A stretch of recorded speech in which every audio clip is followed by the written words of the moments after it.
C'est parti. Donc, merci à tous d'être là, d'être aussi nombreux autour de la table. Donc, on va démarrer tranquillement pour laisser la possibilité à chacun de nous rejoindre. Donc, on est ensemble jusqu'à 14 heures. Ce qu'on vous propose, c'est qu'on va se présenter tous les trois, puisqu'on aura le plaisir d'être trois pour animer ce webinaire. Et puis ensuite, on vous présentera l'agenda et on plongera directement dans le sujet. Donc, j'ai la parole, je la garde. Donc, je suis Mélanie Gouffon. J'ai managé des équipes opérationnelles pendant un peu plus d'une vingtaine d'années dans des organisations internationales en supply chain et en gestion de projet. Et j'ai rejoint Optime Ressources il y a à peu près 1 an et demi maintenant. Voilà, Bernard, à toi. Moi, je suis ingénieur de formation et j'ai plongé dans la thématique RH. Je me suis formé au coaching une fois que je me suis aperçu que l'homme et la femme pensaient en entreprise. Ça m'a fait un choc. Je travaillais dans pas mal d'entreprises de conseil et j'ai rejoint l'aventure Optime il y a 2 ans sur les sujets de change, de management, de changement de culture et tous ces sujets de transformation avec la composante RH. Voici Sébastien. Bonjour à tous, Sébastien Gérard. Eh bien, moi aussi, j'ai un peu plus de 20 ans d'expérience dans l'organisation, le management, le change et le développement des compétences. Voilà, j'ai rejoint officiellement Optime lors de notre transformation en scope, même si ça fait quelques temps déjà qu'on travaille ensemble. Voilà, transformation en scope l'année dernière pour voilà, vraiment expérimenter des principes de management dans la coopération. Et Sébastien sera notre monsieur loyal, Sébastien, aujourd'hui. Je suis monsieur loyal et puis donc on va vous expliquer comment ça va fonctionner par rapport au. Très bien.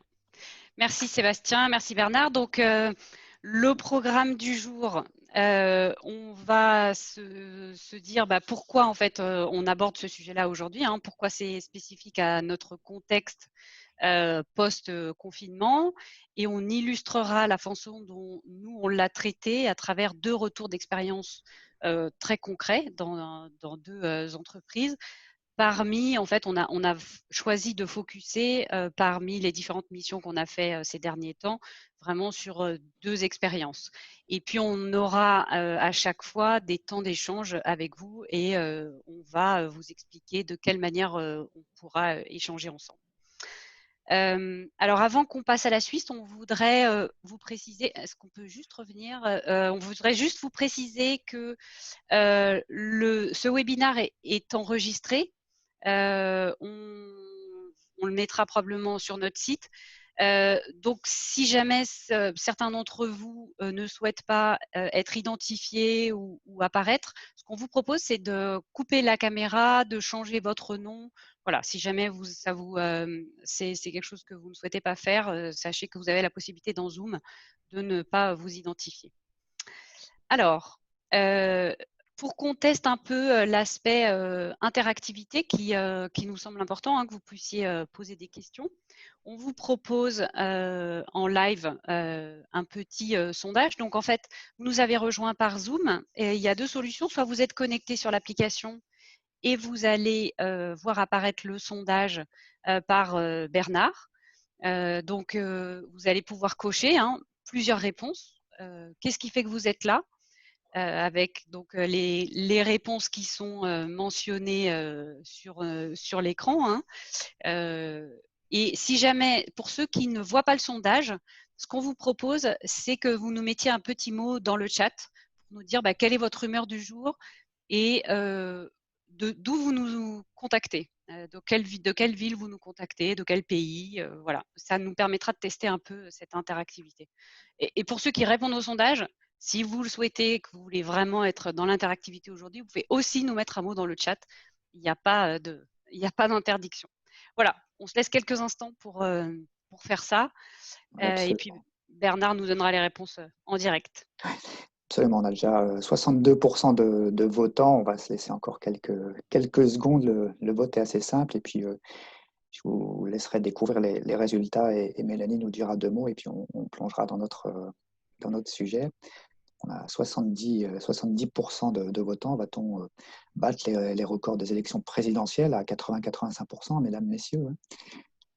Patiente encore quelques secondes, le temps que chacun puisse avoir voté. Ensuite, ceux qui, comme Mélanie le disait, ceux qui ont uniquement l'application, sont connectés par l'application web, ne peuvent pas voter. C'est Zoom qui n'autorise pas ça. Et du coup, je vous laisse laisser un mot dans la conversation.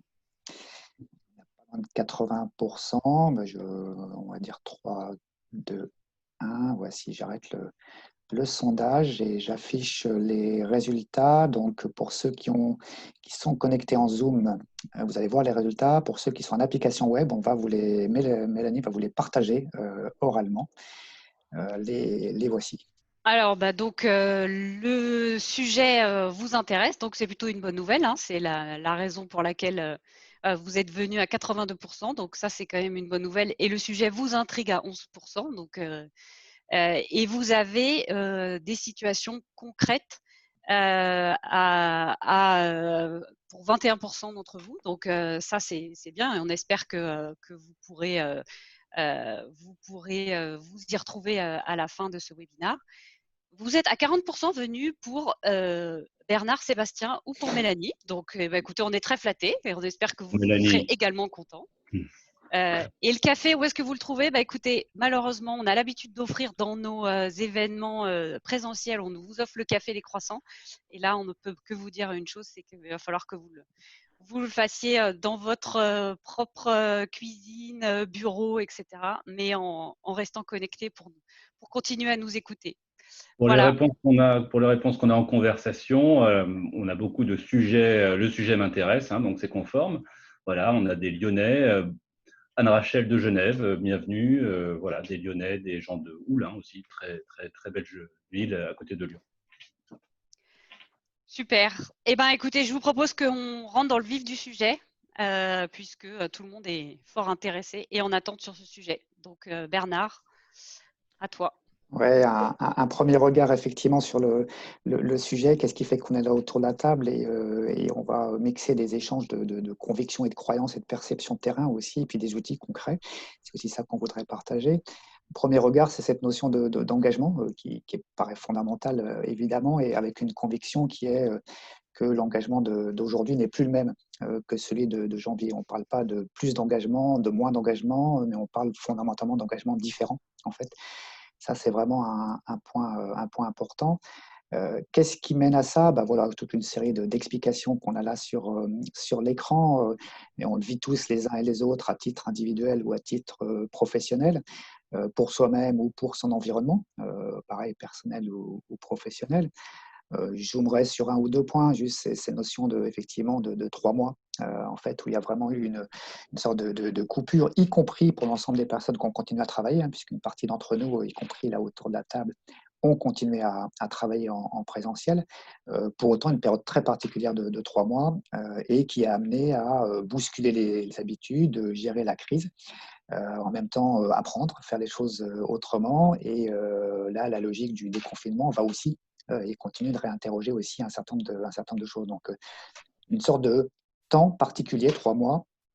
Et la plupart d'entre nous, quand on se dit, tiens, c'est ça qu'on faisait en janvier-février, ça nous paraît presque une éternité, en fait, suivant les sujets. Les situations individuelles, évidemment, le point de vue de la société, le fait aussi que suivant les entreprises, voire suivant les équipes, la reprise, le retour sur site, je vais le dire comme ça plutôt, se fait de manière lissée, en fait, y compris en gardant parfois du distanciel et du présentiel. Donc, chaque entreprise est différente, mais même au sein de chaque entreprise, chaque situation est souvent différente. On le voit sur le terrain. Et puis, ces envies de chacun de réavancer, rattraper le retard, ainsi de suite, on va y revenir, évidemment, mais fondamentalement, la situation d'aujourd'hui en termes d'engagement est fondamentalement différente de ce qu'on avait en janvier. Je crois qu'on peut l'illustrer aussi avec toute une série de verbatims. Alors, on a sélectionné évidemment quelques verbatims qu'on a entendus partager dans nos différents travaux ces derniers jours et ces dernières semaines. J'ai envie de zoomer sur un ou deux plus particulièrement, et en même temps, fondamentalement, c'est de ça, par rapport à notre sujet du jour, aux autour du management et de l'engagement. C'est de ça qu'il faut repartir, en fait, hein, fondamentalement. La notion d'écoute est vraiment super importante, on y reviendra. Quelques verbatims qui fait que chacun a vécu les choses à sa manière. Je vais prendre par exemple celui du bas. Au milieu, en bas, là, bleu, j'ai apprécié le télétravail, mais ma direction ne souhaite pas poursuivre cela. Ça, c'est un verbatim donc, qui vient d'un collaborateur d'une entreprise assurance mutuelle, hein, échange de la semaine dernière, qui ne connaissait pas le télétravail, qui ne le pratiquait pas, qui l'a découvert avec plein d'intérêts et plein de limites en même temps. Cette personne fait bien la part des choses.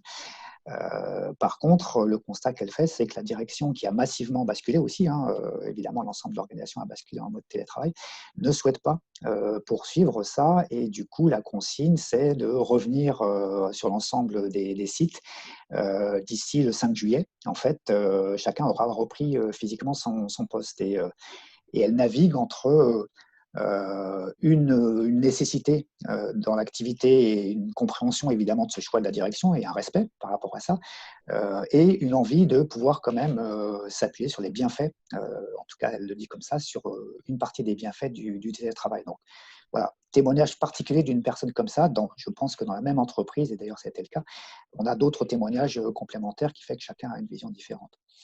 Et puis deuxième verbatim, j'ai envie de zoomer sur celui qui est en bas à gauche, sur les points hebdomadaires, les rituels. Là, c'est dans un établissement public très intéressant. Ils n'avaient pas de rituel particulier au niveau de l'équipe, enfin en tout cas pas de réunion d'équipe récurrente, à part la réunion bimestrielle tous les 2 mois d'équipe. Évidemment, dans la crise faisant, ils ont été amenés à faire des points hebdo à distance, et en partie sur site, parce qu'une partie de l'équipe d'ailleurs était restée sur site. Super, sauf qu'il y a des personnes qui ne venaient pas, en fait, et du coup, managériellement, comment moi je gère le fait que les personnes ne viennent pas à ce rituel, d'une part, et d'autre part, il y a une autre question qui est en train de se poser, c'est dans quelle mesure j'ai intérêt à garder ce rituel maintenant qu'on est en train tous de se regrouper. Voilà, 2 exemples de verbatim de situation. Mélanie, je crois que tu en as eu d'autres peut-être pour Tout à illustrer. fait.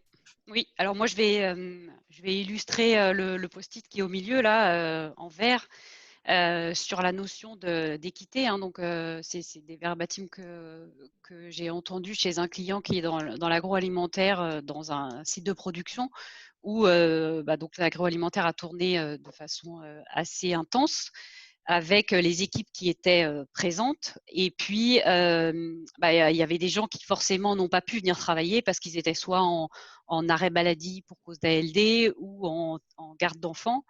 Et puis, au moment où en fait le retour au travail se fait pour tout le monde, c'est comment on refait équipe en fait entre les gens qui étaient là pendant la période compliquée, les gens qui n'étaient pas là, et comment on fait en sorte que les gens qui n'ont pas vécu la même chose se retrouvent et retrouvent le plaisir d'être ensemble et fassent à nouveau partie de la même équipe et retravaillent sur un but commun. Donc ça fait partie des problématiques. Et puis j'en illustrerai un deuxième, le bleu marine là, qui est complètement à droite sur votre écran, qui est vivre le confinement à 2 dans un studio, l'enfer.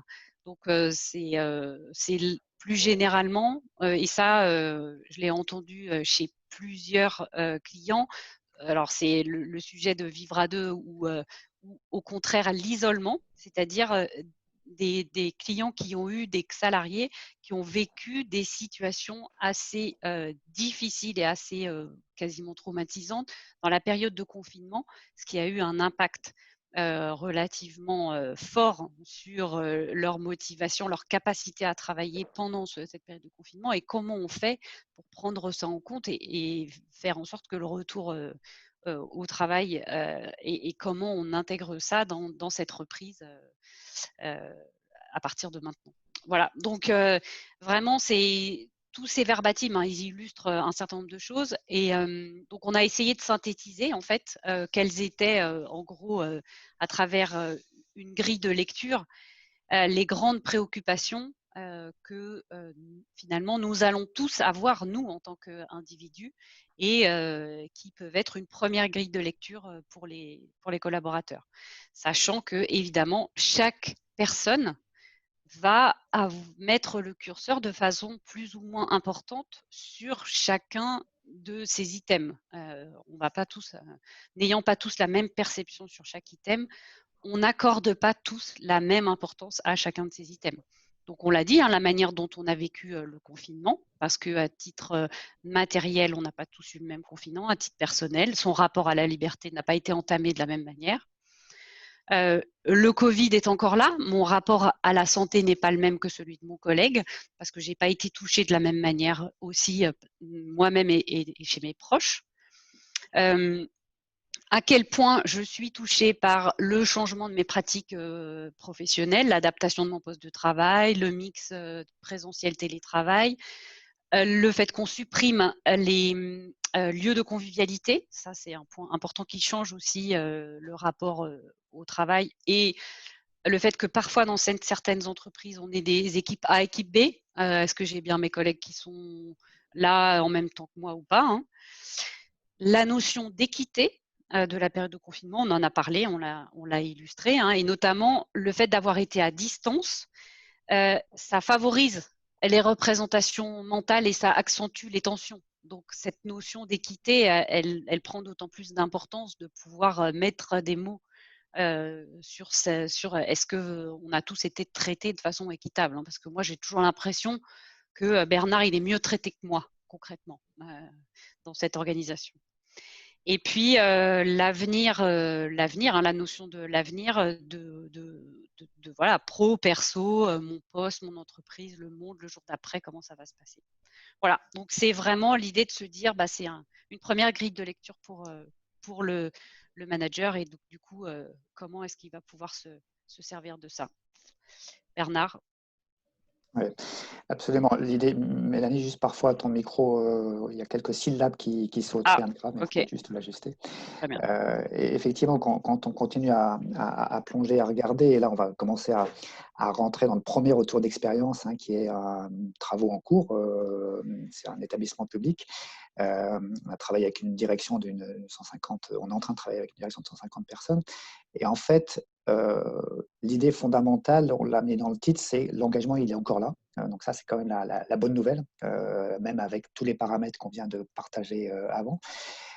Et en même temps, il y a une sorte de double tentation qui nous remonte du terrain, qu'on a cherché à modéliser un peu comme ça. Et puis on a aussi partagé avec des psychologues, un psychologue du travail, qui fait que chacun va être parfois en dilemme entre cette double tentation-là. La première tentation qu'on peut avoir, je ne suis pas en train de dire que tout le monde a ces deux tentations, mais on peut avoir l'une comme l'autre, voire les deux. La première tentation, c'est d'être focusé sur le travail, on peut l'appeler comme ça de manière un peu schématique, et du coup, il va falloir à tout prix que moi, collaborateur, que je sois collaborateur, manager, directeur ou autre, je fasse en sorte que nous rattrapions le retard. Donc moi, je rattrape le retard, que les équipes rattrapent le retard, et ainsi de suite. Donc on voit là un certain nombre d'intérêts sur cet investissement autour du travail, mais on verra aussi quelques limites. En tout cas, première tentation, je cherche à rattraper le retard encore plus, je dirais, focus sur le travail encore plus qu'avant.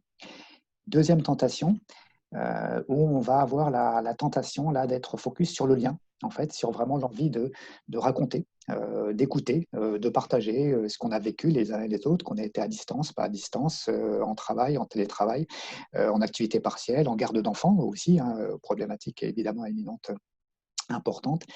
Je vais passer mon temps à être focusé sur le lien. Et en regardant ces deux paramètres-là, en fait, on s'est dit finalement, il y a 4 grandes situations. Donc là, je vous propose un petit outil qui est une sorte de matrice de consultant, hein. Il faut bien quand même qu'on vous parle de ça. Pour autant, un outil super pratique qu'on utilise là dans l'établissement public que je citais, puis également dans une autre mission en ce moment, qui est de se dire, en fait, il n'y a pas deux situations, il n'y a pas soit focus sur le travail, soit focus sur le lien, il y en a 4. En fait, il y en a 4 qui se décrivent comme ça, qui se décrivent, première situation, des personnes qui vont être très focusées sur le travail et pas du tout sur le lien, en fait. Donc là, on voit bien l'intérêt, parce que du coup, potentiellement, le travail, évidemment, va être fait. Par contre, vigilance majeure, et ça, pareil, c'est vraiment une grille et des outils et des messages qu'on est en train de partager avec la direction de l'établissement public dont je parlais. Vigilance dans un cas comme ça, soit pour soi-même, soit pour les personnes qui sont focus sur le travail, de se dire, OK, mais où est la limite en fait? Vu que j'ai envie de rattraper le retard, jusqu'où je ne vais pas aller sur un surinvestissement potentiel et puis jusqu'où est-ce qu'il n'y a pas aussi un risque d'isolement en fait? Donc, dans quelle mesure je dois recréer du lien ou moi, manager, je dois faire en sorte que la personne qui est focus sur le travail, l'amener aussi à recréer du lien. Donc, on voit bien l'intérêt et en même temps, on voit bien les limites ou en tout cas les vigilances. Deuxième situation, focus sur le lien, des personnes qui vont être focusées sur le lien et pas sur le travail. Donc là, on voit bien aussi plein d'intérêts, en fait, évidemment, pour recréer de la dynamique, faire aussi ce que les psychologues parfois appellent en termes de purge, hein, d'échanger et de partager pour pouvoir avancer. En fait, l'être humain a besoin de ça. Et en même temps, pareil, vigilance, si je passe mon temps à raconter, à écouter, je ne fais plus le travail, en fait. Donc, comment mixer ça? Donc là, les messages, pareil, qu'on a construits avec les managers et qu'on est en train de partager avec eux, en fait, c'est cette notion de organiser finement les tâches en disant c'est important de garder du lien, continue à garder du lien, pour autant passe du temps aussi à travailler et mixe ça en fait pour pouvoir faire les deux. Donc il ne s'agit surtout pas dans un cas comme dans l'autre d'ailleurs de basculer du tout au rien. L'idée c'est d'aller chercher les doubles composantes, évidemment. On a une troisième situation qui est la situation qui est la plus soucieuse, entre guillemets, en termes psychologiques, voire RPS, hein, derrière, de personnes qui sont focusées ni sur le travail, ni sur le lien. Alors, le retour d'expérience, pareil, de cet établissement public fait que on a identifié deux situations. Une où la personne, le manager me dit, mais de toutes les façons, la personne était déjà pas focusée sur le travail ni sur le lien. Donc, le sujet n'a rien changé. Pour autant, il faut le faire, mais c'est comme ça. Et puis une autre situation soucieuse, en fait, hein, où là, tout simplement, ils sont en train de déclencher les classiques, actions classiques chez eux, entre médecine du travail, RH et tous ces acteurs-là, évidemment. Donc, vigilance, effectivement, à accompagner là, en proximité, les personnes et puis aller chercher les professionnels du métier de ce type de situation au niveau de la médecine du travail au sens large. Et puis, quatrième grande situation, des personnes qui sont focusées sur le travail et focusées sur le lien. Donc là, on peut se dire, super, c'est magique, il faut absolument que tout le monde soit là, et si tout le monde est là, c'est formidable. Absolument. Sauf que, pareil, hein, dans ce retour d'expérience-là, on se dit, oui, mais enfin, peut-être pas complètement non plus. Dans quelle mesure il n'y a pas un risque d'une sorte de surinvestissement possible à un moment donné, de zapping aussi, et de désorganisation et de perturbation un peu dans tous les sens, en fait. Donc, première grille de lecture, qui est vraiment de se dire, et le travail qu'on a fait, qu'on est en train de faire avec les managers, c'est de dire, ça peut être intéressant. Un, c'est intéressant de partager cette grille. Deux, ça peut être intéressant que vous regardiez un peu vos collaborateurs et vous disiez plutôt dans quelle situation chacun est pour pouvoir interagir différemment. Parce que si Mélanie m'a interpellé tout à l'heure, donc je me permets, si Mélanie est focus sur le travail et focus sur le lien, donc en haut à droite, je ne vais pas interagir avec Mélanie de la même manière que si elle est focus sur le lien et pas sur le travail. En fait. Et ainsi de suite dans les différentes situations. En fait. Donc, première grille de lecture qui, dans le cas présent de ce retour d'expérience, on devait d'ailleurs avoir le directeur avec nous, puis il y a eu un aléa de dernière minute, donc il s'excuse. Et du coup, on est obligé aussi d'anonymiser, désolé, mais pour autant, on pourra en reparler en off si vous le voulez. Mais voilà, premier outil concret qu'on a été amené à utiliser, qui donne une certaine lecture de la situation, 4 manières d'agir managérialement, comme on l'a mis dans le titre. Alors, si je prolonge un peu ce... Ah oui, et puis évidemment, dans tous les cas, fondamentalement, et ça c'est super important de le rappeler à l'ensemble de la chaîne managériale, hein, parce qu'on est tous focusés sur gérer la crise ou gérer la reprise, ainsi de suite, évidemment, encore plus qu'avant, je dirais, il faut continuer à dialoguer, garder le contact, écouter et partager des signes de reconnaissance, encore plus qu'avant, en fait. Du fait de cette période des 3 mois, des 2 mois, des 3 mois, là, avec cette complexité, c'est encore plus important qu'avant et évidemment à faire dans toutes les situations. Bernard, peut-être avant qu'on continue, parce qu'il y a des questions qui arrivent. Là, il y a 2 questions, alors je me permets d'interrompre. C'est par rapport à la grille. Il y a Stéphane qui demande très bien cette grille, mais c'est quoi la posture d'équilibre? Et quel impact, il y a une autre question de Bertrand, quel impact sur une éventuelle perte de sens suite à cette crise? Ça, c'est complètement ça que dans l'exemple, je vais vous parler de l'exemple, la situation, c'est complètement ça qu'on est en train de travailler. Alors, sur la partie équilibre, je n'aurai pas de réponse précise. En fait, l'équilibre, elle est à faire au cas par cas dans notre expérience là, sur cette situation. Et manager par manager, équipe par équipe et collaborateur par collaborateur, en fait, de trouver ça. La grille de lecture, et l'outil qu'on a présenté, elle est juste là pour aider, en fait, à éclairer ça. Elle peut éventuellement être partagée avec toute ou partie de l'équipe. Ça dépend un peu du niveau de maturité de l'équipe. Donc, je ne suis pas sûr d'avoir complètement répondu à la question de Stéphane, je crois que tu me disais, Sébastien, mais je ne suis pas sûr qu'il y ait une réponse générique. En fait, je pense que c'est vraiment au cas par cas. Et la deuxième question, Sébastien, pardon, tant pour moi. Et l'impact sur une éventuelle perte de sens suite à cette crise. Complètement, complètement. Ça, c'est un point super important, donc qu'on est en train de travailler aussi avec les équipes en question là, où en fait, alors comment on le travaille, c'est qu'il faut absolument remettre le sens en fait, et encore plus qu'avant en fait. Du coup, on est allé rechercher et en fait, on est en train de le construire, ce qu'on va appeler le but de l'entité. En fait, c'est vraiment à quoi elle sert, c'est quoi sa mission, parce que les choses étaient plus ou moins évidentes ainsi de suite, mais là, on est en train de on va dire, le remuscler, en fait, et de faire derrière tout un travail de co-construction avec les équipes en se disant, OK, vu que c'est ça le but, comment on le remet en musique? On le faisait déjà avant, en fait, sauf que là, on l'affiche et on se remet à nouveau dans une logique. Mais fondamentalement, le sens est un des points clés sur le redonner et le rappeler, même si les choses sont évidentes, même si le sens d'aujourd'hui est le même que celui d'avant, en fait. Pour autant, il faut le remettre sur le haut du panier, en quelque sorte, et le travailler. Et du coup, le travailler, c'est un, le définir, et deux, le traduire et le faire traduire et le co-construire avec les équipes sur la mise en œuvre. En fait, comment je mets ça.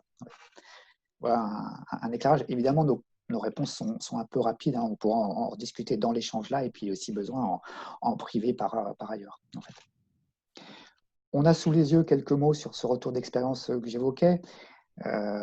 J'ai envie vous avez pu le lire et l'apercevoir, du coup j'ai envie de zoomer sur un petit outil complémentaire, et puis en même temps je regarde notre timing, je me permets, parfait.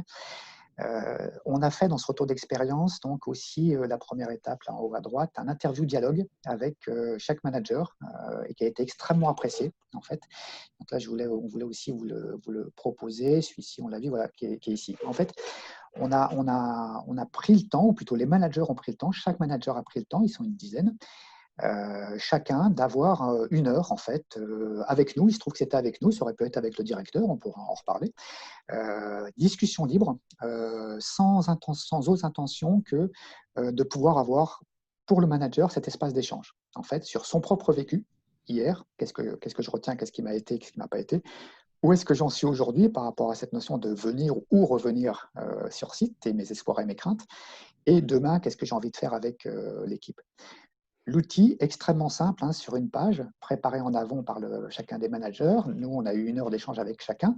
Il n'y a pas de compte-rendu, il n'y a pas de synthèse particulière qui est remontée, tout est confidentiel. L'intérêt, il y en a 2 fondamentalement dans l'exemple en question, c'est donner cet espace de liberté, de discussion libre, en fait, au manager en tant que tel, et 2, pour nous, récolter les préoccupations managériales de manière à pouvoir, dans la foulée, leur proposer en collectif les préoccupations managériales. Exemple de ce qui ressort, c'est comment je vais mixer le télétravail et le présentiel, en fait, parce que mes équipes, et ça ressort dans plusieurs entretiens, donc on va en faire un sujet de travail, évidemment. Mais le contenu lui-même de l'entretien n'a pas été présenté et exposé. Pour autant, on a proposé ces 3 options autour de cette grille, en fait, et chaque manager s'est positionné par rapport à ça, c'est-à-dire que certains avaient, même avant notre rendez-vous, avant que notre rendez-vous soit réalisé, avaient précalé un rendez-vous avec le N+1 parce qu'ils savaient qu'ils voulaient partager leur propre copie avec le N+1, en fait, et le N+1 avait ouvert la porte par rapport à ça. Deuxième option, un autre manager m'a dit moi je vais le faire avec, maintenant j'ai compris là, et ça m'a été utile notre échange, Bernard, et du coup je vais le faire avec mes équipiers, en fait, un par un, juste voilà, pour cet espace d'écoute et d'échange, et ça me permet de voir un peu la perception, de toucher le vécu de chacun. Et puis un troisième manager m'a dit moi je vais le faire avec mon équipe, en fait. Donc là, super, on a juste discuté ensemble un peu des précautions préalables, hein, puisque à partir du moment où on va sur le vécu, dans quelle mesure l'équipe est à l'aise pour partager le vécu des uns et des autres et de soi-même.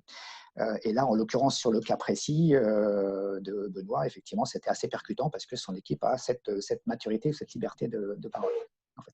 Donc, on voit un deuxième outil là, à travers ça, expression du vécu, utile en tant que tel et utile derrière pour continuer à favoriser cet engagement et travailler sur le vécu et redonner du sens aussi à travers les différentes manières.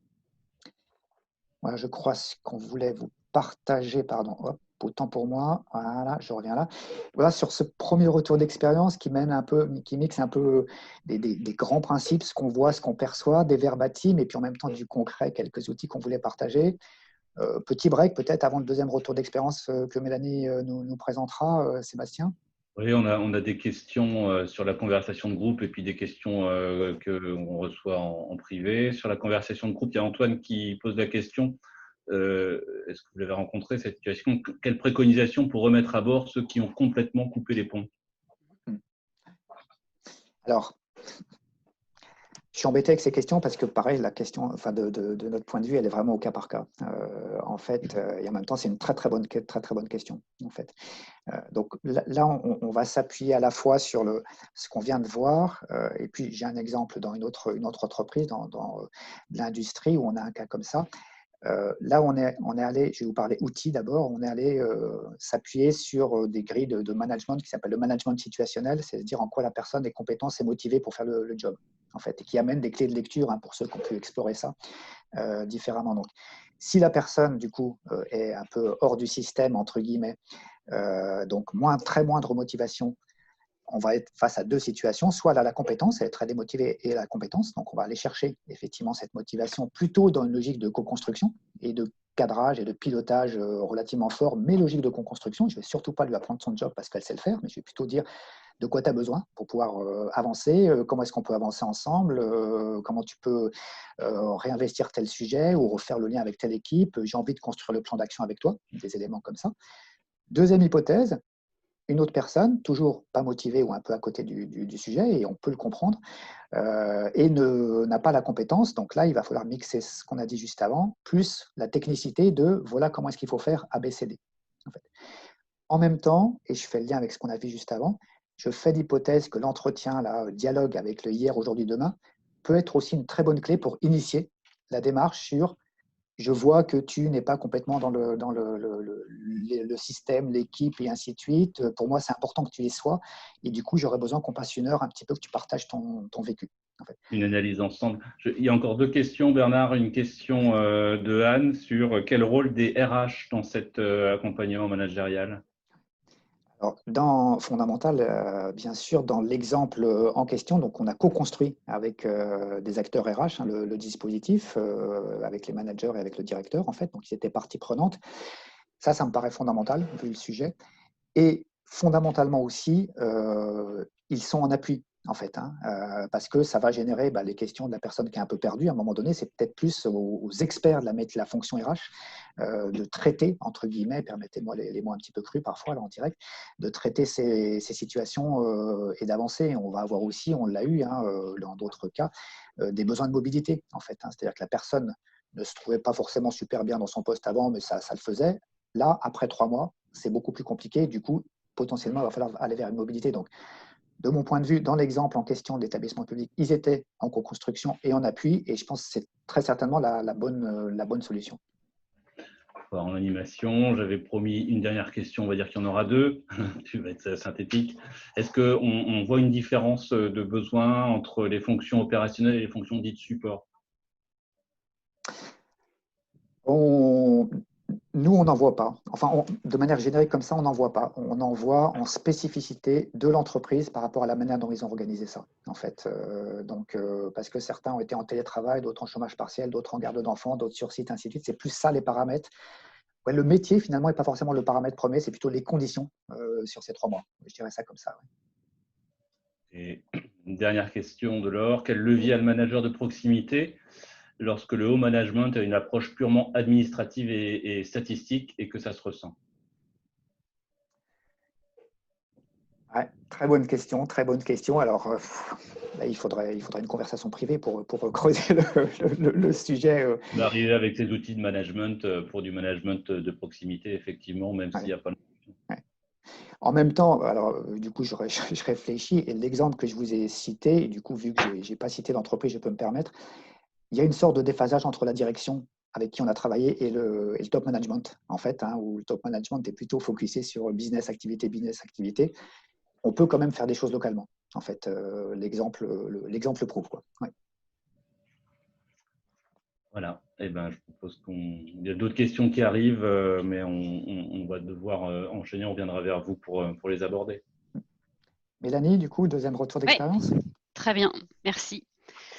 Alors, deuxième retour d'expérience. Donc, le contexte, c'est une entreprise industrielle de l'agroalimentaire qui a des sites sur toute la France. Donc, juste techniquement, Bernard, tu me dis si le micro est mieux.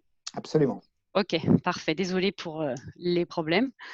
Donc, cette entreprise a des sièges et des équipes en mobilité sur toute la France qui ont donc se sont retrouvées à 100% en télétravail, évidemment, sauf les équipes de production et de logistique qui, elles, ont continué à fonctionner à fond pendant cette période un peu spécifique de confinement.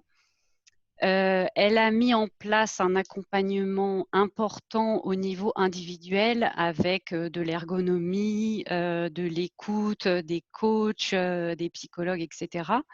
Et puis, donc au moment du retour partiel, la fin mai, au travail, il a été décidé de maintenir un mix important de télétravail, au moins jusqu'à fin septembre, voire un peu plus longtemps. Et donc, le souhait de l'équipe qui nous a contactés, c'était vraiment d'impliquer les managers sur ce sujet de retour au travail dans des conditions un peu différentes et l'impact que ça pouvait avoir sur les collaborateurs et de vraiment pouvoir faire s'exprimer les collaborateurs sur ce sujet-là et d'engager le dialogue managérial entre les équipes. Donc notre choix, ça a été de l'aborder sous forme d'un jeu et on vous expliquera un peu après pourquoi nous, chez Optim, on utilise assez facilement le jeu. Donc là, l'idée également, c'était qu'on pouvait toucher de façon rapide et ludique beaucoup de gens, puisque la durée du jeu, c'était à peu près 1 heure, hein, et du coup, ça nous a permis de toucher à peu près 80 personnes là, en 4 sessions. Donc, c'était aussi cet objectif-là. Dans ce jeu, on a fait des mises en situation pour vraiment faire dialoguer les équipes et partager les points de vue sur ce que j'avais vécu et ce que je vais continuer à vivre, à la fois quand je suis en télétravail et quand je suis en travail au bureau, quand je retourne au bureau, sur des situations tout au long de la journée. Et donc, de pouvoir vraiment mettre les équipes en situation de comparer et de se mettre à la place d'eux. Ça, c'était vraiment un point important. On a adapté ce jeu vraiment aux préoccupations des collaborateurs qui se basaient sur une enquête faite quelques semaines auparavant. Donc, du coup, on avait vraiment des questions qui ont été relativement clés et relativement adaptées à ce qu'avait vécu et ce que continuait à vivre l'ensemble des collaborateurs de cette entreprise. Donc ça, c'était vraiment important. Et ensuite, nous, on a pu apporter, sur la base de quelles étaient les préoccupations, des bonnes pratiques sur chacune des réponses, que ça soit de la neuroscience, de la nutrition, des sujets de sécurité et aussi les règles d'or de l'entreprise, puisqu'il fallait que ce soit complètement cohérent, puisque c'était dans le cadre d'un événement de l'entreprise et du coup, il y avait d'autres ateliers qui étaient organisés. On voulait que ce soit en cohérence avec le reste des ateliers auxquels pouvaient participer les collaborateurs. Et enfin, ce qui est important, c'est qu'il y avait cette possibilité pour les collaborateurs de participer à ce jeu. Mais au-delà de ça, pour nous, c'est un peu le début d'un diagnostic et ça s'inscrit vraiment dans un processus de travail, ce jeu. Et je vais vous montrer, donc Bernard, si tu veux bien passer à la phase suivante. Voilà. Donc le jeu, en quoi c'est utile en fait le jeu? Première des choses, c'est qu'en fait, on est dans un cadre complètement différent. On sort du cadre du travail et donc on se libère des représentations mentales. Du coup, on peut faire dialoguer typiquement des relations, dans des relations hiérarchiques complètement différentes, un manager et un manager, un N-2 et un N+2, et c'est des situations qui ont eu lieu pendant cette animation de jeu. Là, en l'occurrence, sur des sujets de charge mentale, de routine de déconnexion, et on peut se retrouver avec des situations où on n'a plus les barrières hiérarchiques. Donc, les modes de dialogue sont beaucoup plus libérés. Donc, ça, c'est un des intérêts du jeu.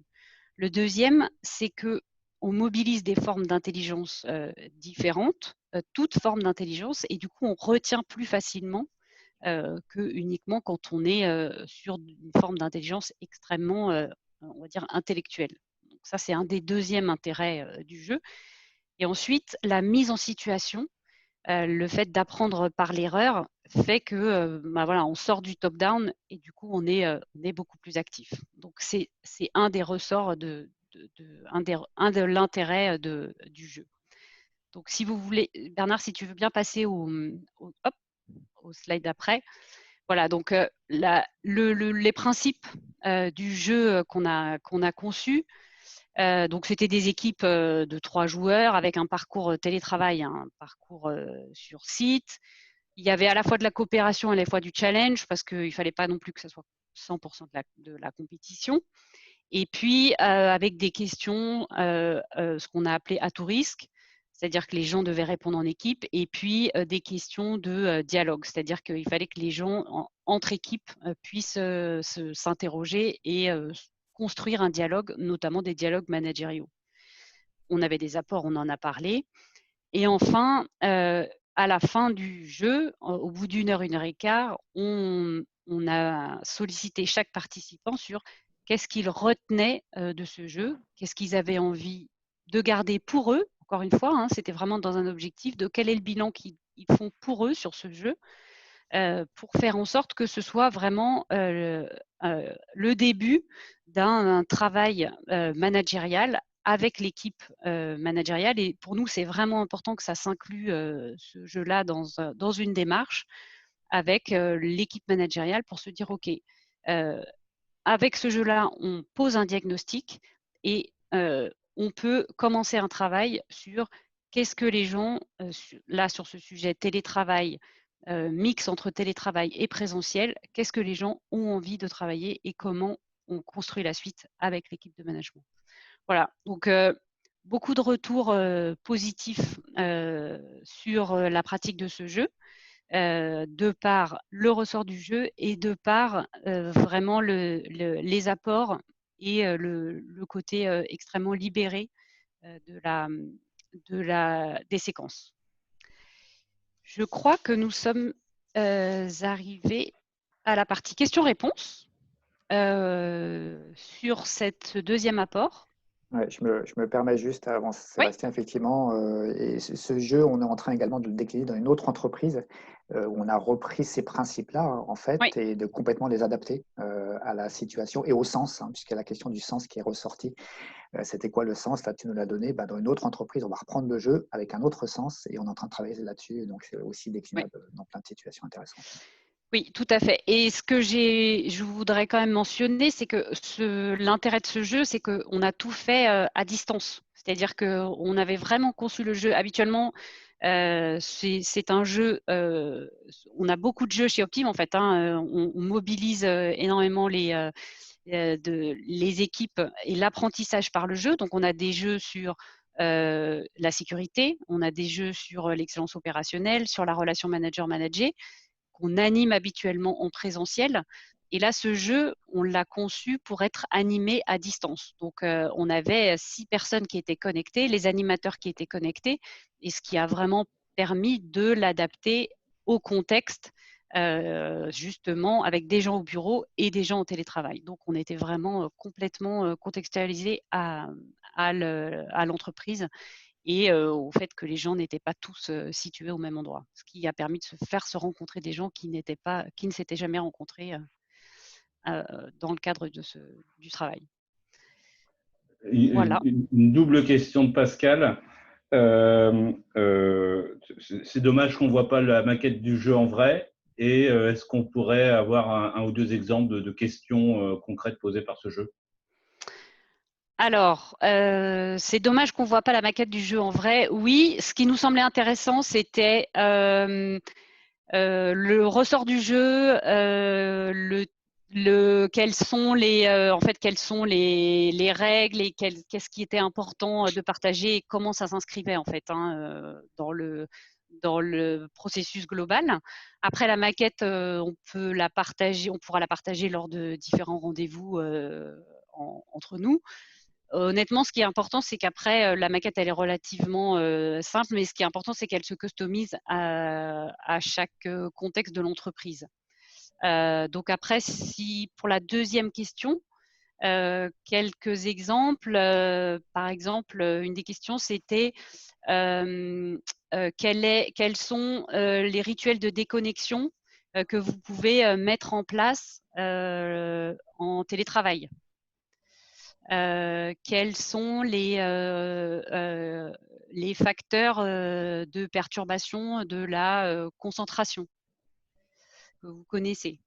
Voilà, c'est ce genre. Et sur chacune de ces questions, l'idée, c'est vraiment qu'on partage un apport très concret sur voilà, des neurosciences, sur le fait que sur les facteurs de concentration, les facteurs perturbants, c'est le multitâche, c'est le bruit, c'est les réseaux sociaux, le fait d'avoir en permanence un œil sur ces réseaux sociaux.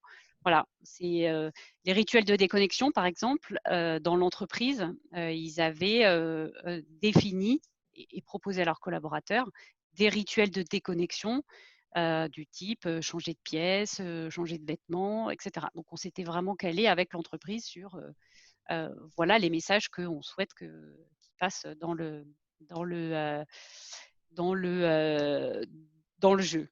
Autre question, à quelle heure vous commencez votre journée de travail, par exemple? Et ça permet en fait d'avoir un échange entre les différentes personnes autour de la table. Voilà, notamment, oui, moi je commence à 6 heures du matin, ok. Et c'est là où il y a eu un dialogue, notamment entre N-2 et N+2 sur attention à tes routines de déconnexion, attention à ne pas être, parce que tu es en télétravail, à pas toujours être en hyper connecté, à bien avoir ta part à toi de déconnexion. Voilà. C'est vraiment totalement customisable par rapport au contexte de l'entreprise. Donc, Cette notion de dialogue, effectivement, qui est fondamentale. Parce que autre anecdote de cette semaine, hein, dans le jeu et le déploiement sur le rituel de déconnexion, dans un des ateliers, en fait, une des personnes n'avait pas percuté la nécessité de se dire comment je fais le break pour de vrai. En fait, la question l'a amené à se dire, ah ouais, tiens, j'ai peut-être à trouver quelque chose qui soit propre à moi, mais qui me permet effectivement de faire le break. Donc, ça l'a aidé dans cette situation et dans ce dialogue très concrètement. Une dernière question peut-être, ouais. Mélanie, voilà, vous avez déployé ce jeu en mixant les équipes. Est-ce qu'il y a des indications, contre-indications à faire ça au sein d'une même équipe, d'une seule équipe? Non, là, en fait, on a laissé l'entreprise choisir son mode d'organisation. La volonté, c'était vraiment de mixer ça entre les équipes pour notamment se rencontrer les équipes. On envisage chez un autre client de le faire à l'intérieur d'une équipe. Donc, c'est tout à fait envisageable. Voilà. Pour moi, c'est tout à fait faisable. Ce qui est important, c'est l'alignement avec la ligne managériale. Voilà. Et c'est vrai que ça recoupe aussi, je vois dans le chat, là, il y a eu aussi des propositions de réponses ou de témoignages dans le chat, donc vous le verrez. Et ça rejoint cette notion de sens qui est fondamentale, qui est aussi de dire, finalement, les porteurs les porteurs du jeu, les porteurs de la démarche du jeu, les porteurs de la démarche remise en dynamique là, que je vous ai partagée tout à l'heure, où est-ce qu'ils en sont eux-mêmes de cette croyance, de ce sens, de cette volonté, ainsi de suite. Il se trouve que dans un cas comme dans l'autre, ils sont très clairs, eux, par rapport à ça. Et du coup, c'est eux aussi qui impulsent ça. Donc, une des questions, c'est de dire soi-même où est-ce qu'on en est par rapport à ça et dans quelle mesure on a envie et on est à l'aise ou pas pour redonner du sens et du coup, focuser une partie de sa propre énergie sur ça, en fait. Alors que la tentation, pareil, pourrait être grande. Alors ouais, peut-être, si les managers, la tentation pourrait être grande de se faire focuser sur le travail d'eux-mêmes et de leurs équipes. Eh ben, mon petit conseil, ça serait peut-être de dire, peut-être qu'il faut se focuser d'abord sur le lien et le sens et ainsi de suite. En tout cas, d'équilibrer ça, notion d'équilibre de tout à l'heure, peut-être davantage qu'en fonctionnement classique, ouais, peut-être.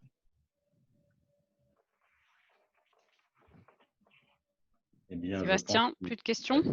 que voilà, vous avez été parfaitement clair, apparemment. Ok, très bien, merci. Du coup, Bernard, je te laisse. Ouais, on est dans le timing. Sébastien, je te laisse conclure, élargir un Ouais, peu le sujet, et puis dans le respect de notre timing, ce qui ne nous empêchera pas de continuer avec ceux qui le veulent, ouais. là dans la foulée, ou de se rappeler évidemment. Oui, alors juste pour resituer ce questionnement sur notre échange aujourd'hui, qu'on a focalisé sur la remise en dynamique des équipes, il fait partie d'un questionnement plus global sur le post-confinement. En premier lieu, les priorités d'alignement, et puis là, ça rejoint probablement le commentaire de Bertrand, qui nécessite déjà d'évaluer puis de partager en transparence les enjeux de l'entreprise. Il y a bien sûr une situation économique à analyser. Je pense que toutes les entreprises sont impactées en termes de trésorerie, en termes d'objectifs de production, en termes de retard ou de modification du plan d'activité. Donc, c'est des points essentiels sur lesquels le CODIR et puis le management et puis le management de proximité et les équipes, on doit les aider à s'aligner là-dessus et avoir une vision commune et partagée, et puis à remettre les priorités qui ne sont probablement plus les mêmes que celles qu'on avait avant. Donc la remise en dynamique, on en a pas mal parlé. Il y a aussi, on en a un peu parlé, mais c'est les enseignements et la pérennisation des acquis du confinement. On a identifié des bonnes pratiques. On a probablement aussi identifié des pratiques qui n'ont rien à voir avec le télétravail. C'est vrai que faire du télétravail avec 2 enfants en bas âge à la maison, ce n'est pas une pratique de télétravail normale. Donc, il ne faut pas que les gens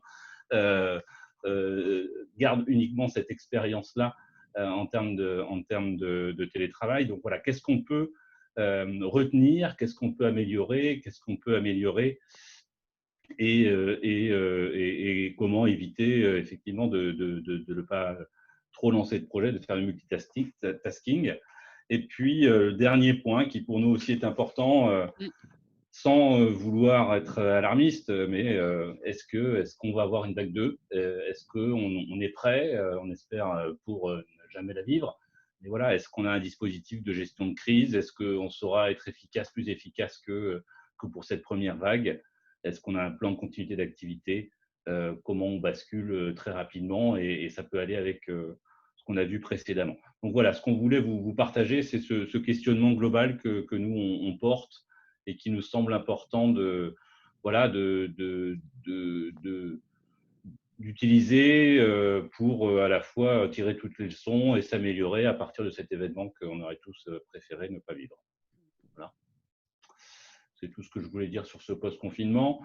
Si tu peux passer, Bernard.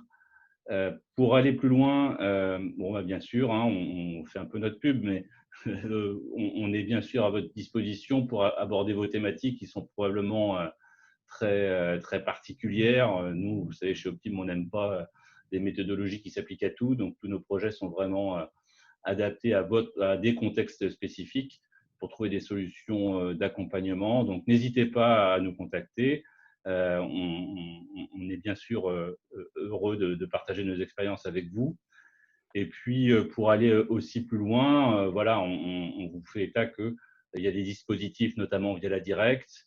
Il y a aussi les OPCO, notamment l'OPCO Atlas, qui est l'OPCO de banque, assurance, conseil, finance, qui finance justement des actions d'accompagnement des équipes, des actions d'accompagnement managérial. Cette problématique, elle est vraiment connue, reconnue. Enfin, on n'est pas les seuls à en parler. voilà, c'est un vrai sujet d'actualité dont on s'est emparé aussi la Direct et les OPCO pour l'aspect financement dont les entreprises peuvent bénéficier. Et puis pour terminer le café, un petit sondage, en fait. Hein, on propose de relancer un petit sondage. Donc, je le lance en direct. Donc, pareil, comme tout à l'heure, pour ceux qui ont l'application Zoom, vous le voyez, hein, ce webinaire a-t-il répondu à vos attentes? Et puis, pour ceux qui sont connectés en mode web ou smartphone ou autre, je vous laisse nous mettre un petit commentaire dans le chat. Donc, on a déjà 40-45% de répondants. En tout cas, on a été ravis d'être des vôtres. Et puis, on va partager le résultat. On va oser partager le résultat en direct. En attendant, je vous remercie pour vos commentaires. Voilà, on a des commentaires dans la discussion que vous pouvez partager. Et merci Marianne pour préciser que l'ARACT également contribue au financement. Et puis également, merci pour les messages qui sont arrivés en privé, hein, y compris des questions et observations. On n'a pas eu le temps de traiter tout, mais on va revenir vers vous, évidemment. Merci à tous. Alors voilà, on a 72%. On va encore attendre 2-3 secondes. Allez, mettre fin au sondage. Eh bien, écoute, Mélanie, je te laisse commenter ça et conclure notre séance comme tu l'as avancé magistralement. Mettre fin au sondage et partager les résultats. Les voici. Eh bien, donc, nous sommes à quasiment 80% de tout à fait satisfaits, donc avec partiellement 21% de satisfaits. Donc, écoutez, tant mieux, nous sommes ravis et n'hésitez pas à nous recontacter. On est vraiment tous à votre disposition pour répondre à vos attentes. Et en attendant, nous vous souhaitons un très bon après-midi, un excellent week-end. Et puis continuer à bien prendre soin de vous, de vos proches et de vos équipes. Merci à tous. Merci beaucoup. Merci à vous et dans le timing parfait. Merci à vous. Merci. Au revoir. Au revoir.